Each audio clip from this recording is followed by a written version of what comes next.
changed the cover on Monday, cut the price on Tuesday, doubled the ads on Wednesday, and by Friday, sales still looked flat. Worse, you had no idea which change helped, which one hurt, or whether any of them mattered. That is not optimization.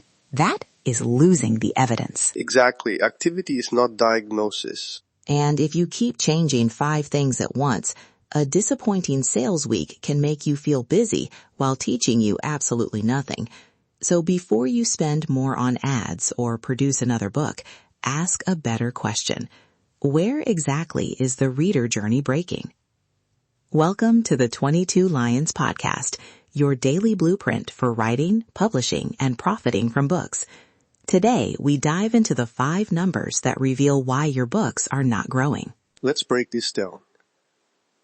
We are building a simple author operating dashboard, not complicated software, not a wall of charts. One spreadsheet that tells you whether the problem is discovery, conversion, retention, audience quality, or revenue. The 5 signals are qualified traffic, product page conversion, reader retention, email list growth, and royalty per reader. They connect 4 stages of growth: getting the right people to notice the book, helping them choose it, helping them continue, and making the business financially sustainable. Not impressions, not follower count. The right people taking the next step. Right. And these are diagnostic signals, not universal promises. A thriller, a business guide, and a workbook will have different patterns. Compare each book with its own recent history first, then use genre and format context. The goal is not to chase a magic percentage. The goal is to choose the next intelligent action. Begin with qualified traffic. Write that phrase in plain language. People who have a reasonable chance of wanting this specific book. They might come from a well-matched Amazon ad, a relevant search term, a newsletter, a podcast appearance, or a review read by the right audience. 1,000 random clicks can be weaker than 200 focused visitors. Record the source, qualified visitors, and orders. Your attribution will not be perfect, and that's fine. Consistency is more useful than false precision. Then calculate product page conversion. Orders divided by qualified visitors multiplied by 100. If you have 200 matched visitors and 10 orders, that is 5%. Use the number directionally and give it enough time to mean something. A few clicks can create a dramatic-looking result that disappears the following week. But if those clicks come from the wrong audience, your conversion number can mislead you. A book about beginner strength training may perform badly with advanced bodybuilding readers, even if the cover and description are strong. Before you call a book invisible, check whether the people seeing it are the people you wrote it for. And when the audience is matched but sales are weak, look at the page before buying more traffic. Ask 4 quick questions. Does the title and subtitle make the promise clear? Does the cover look credible in the category? Does the description explain a specific experience or outcome? And do the opening pages deliver what the presentation promised? I'm not sure I buy price as the first move.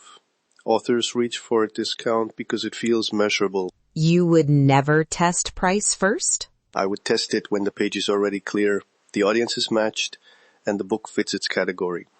I would not use a discount to hide a confusing offer. A lower price can make a weak promise cheaper without making it more convincing. That's the distinction. Price belongs in the experiment, but not as an automatic reaction.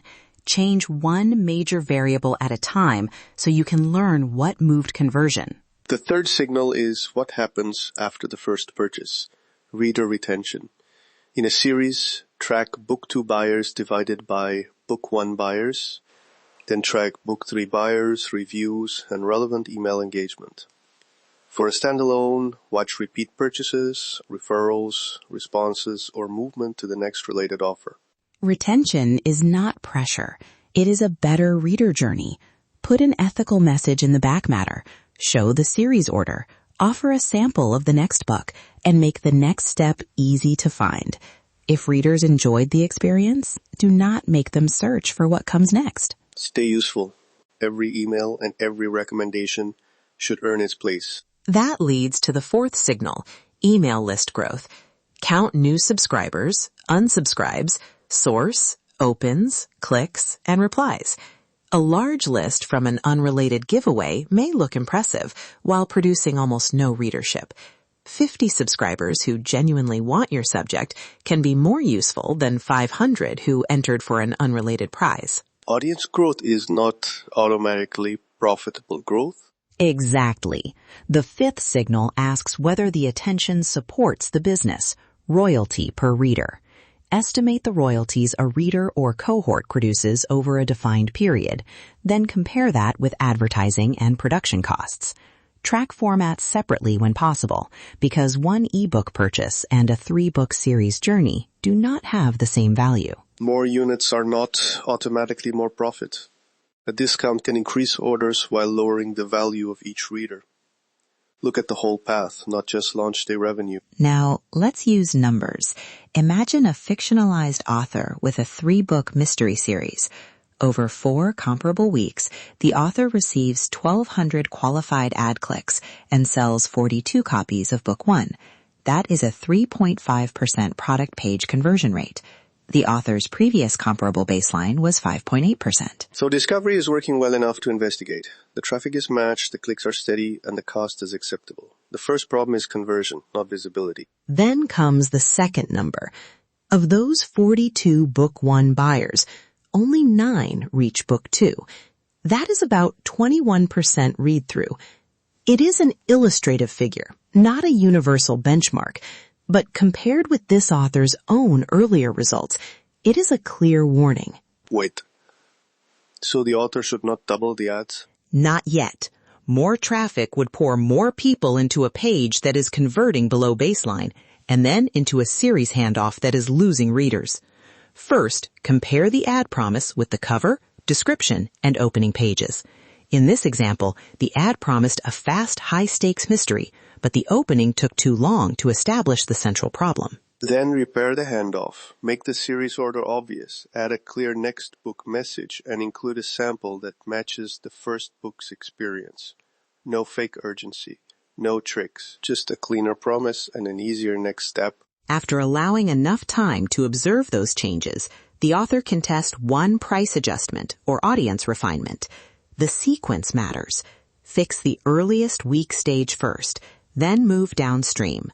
Discovery, conversion, retention, audience quality, and revenue become a decision path instead of 5 disconnected statistics.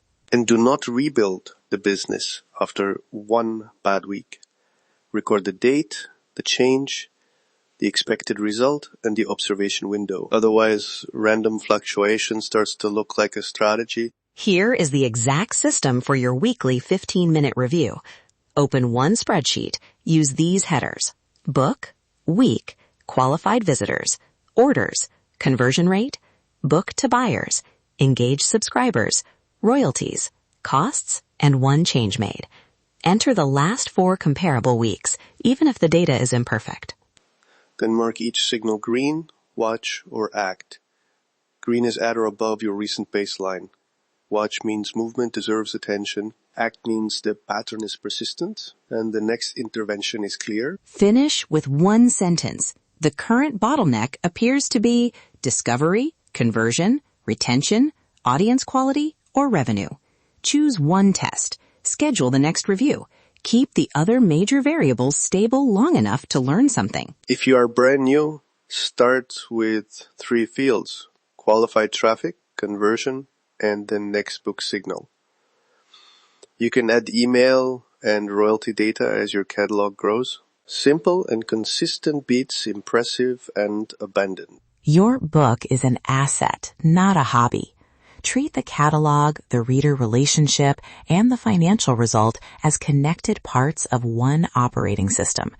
If you need help turning a manuscript into a professional product, improving the publishing package, producing an audiobook, setting up distribution, or building a marketing path, 22 Lions can support you with strategy and execution. Measure the right traffic, check the page before buying more attention, track whether readers continue, build an engaged audience, not just a large one, and calculate what each reader contributes after costs.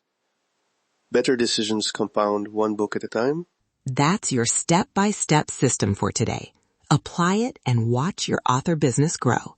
Create the dashboard, review it for 15 focused minutes each week, and change one major variable at a time.